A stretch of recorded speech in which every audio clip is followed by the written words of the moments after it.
ঠিক আছে সব ভালো হয়েছে। খাও। আজকে আমাদের লাঞ্চে হয়েছে দু ধরনের খাবার, একটা ভেজ একটা নন ভেজ। তো ভেজ আর নন ভেজের মধ্যেও কিন্তু অনেকটা পার্থক্য আছে। যেমন হয়েছে মা আর অলির বাবার জন্য হয়েছে কলাইয়ের ডাল আর কেন্দুরি আলু পোস্ত, আর অলির আমার আর গলির জন্য হয়েছে এই যে এখানে আছে ভেজ বিরিয়ানি, যেটা শুধুমাত্র আমি খাবো, কেননা আজ তো মঙ্গলবার।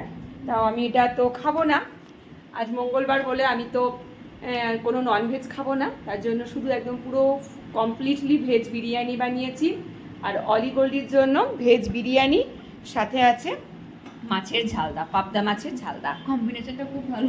কম্বিনেশনটা খুব ভালো না? হ্যাঁ, দুজন খাচ্ছে ভাত, তিনজন খাচ্ছে বিরিয়ানি। আচ্ছা, বিরিয়ানিটা কেমন হয়েছে? অসাম।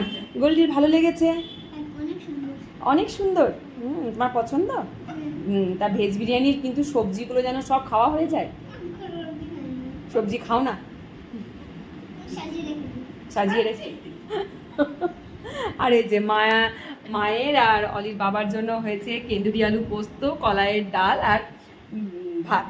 তো আজকে কলাইয়ের ডালটার মধ্যেও আমি একটু আদা আর মৌরি বাটা দিয়ে ডালটা করেছি।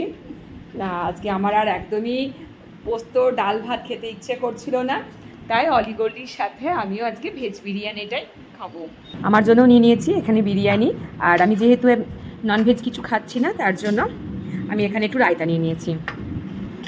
রায়তার মধ্যেও আমি কোনো গাজর শসা কিছু নিইনি, শুধুমাত্র একটু লবণ, একটু চিনি আর একটু ভাজা জিরের গুঁড়ো নিয়েছি, আর একটু গোলমরিচ নিয়েছি।